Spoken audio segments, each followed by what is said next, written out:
Good morning. This is Father Stephen Kelly from St. John's Church in Detroit.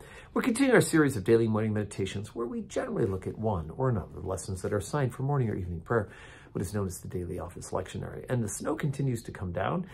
We certainly did not get all the snow that they had originally predicted, but plenty enough. And so we will continue to have the parish office shut for Thursday while we get the roads and everything cleared up.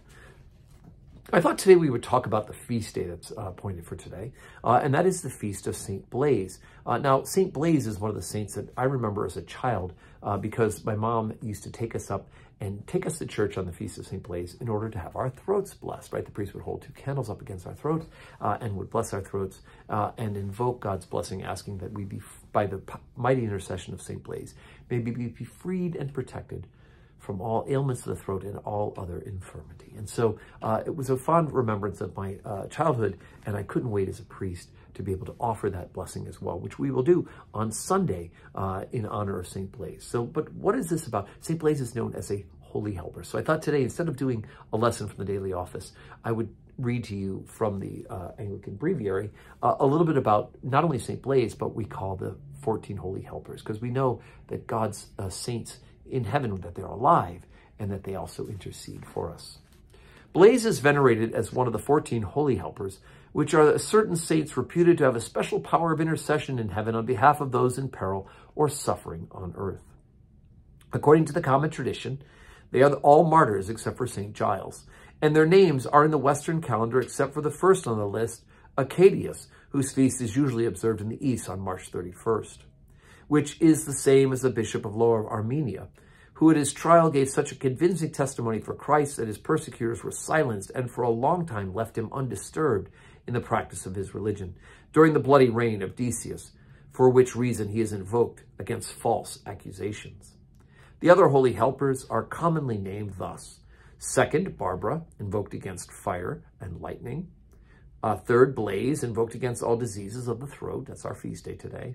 Fourth, Catherine of Alexandria, invoked by learned people in their particular difficulties. Fifth, Christopher, who aideth travelers. Sixth, Cyriacius, the deacon, who prayed that the clergy may not neglect their duties. 7, Denny, invoked against mental troubles and pains in the head. 8, Erasmus, who was a seafaring man who suffered disemboweling for Christ and aided sailors and those who suffer illness of the stomach. Eustace, the man of adventurous life, who's the patron of huntsmen and of those who live dangerously. 10th, George, on whom soldiers call in the hour of battle. 11, Giles, the heavenly advocate for good workmen, beggars, and cripples.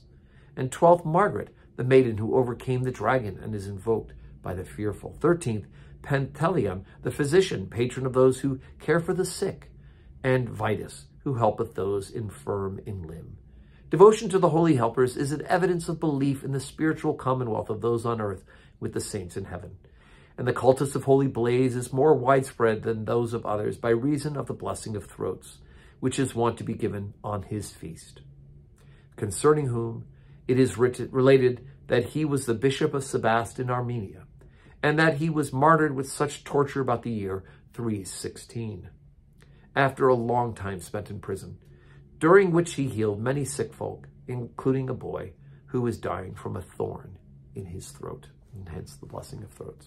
So I do find the holy helpers to be helpful. Of course, all healing and all grace come from Jesus Christ himself.